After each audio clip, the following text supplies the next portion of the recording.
This is a picture best I can do here with the head of my bed where I sleep,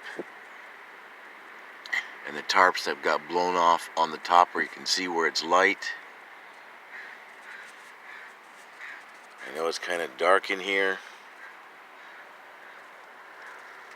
And there's the foot of the bed where I crawl out and have a little cardboard that is down there to block the entrance at the other end.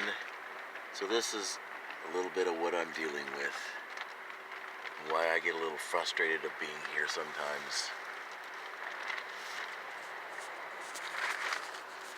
I don't know whether you can see me very well or not,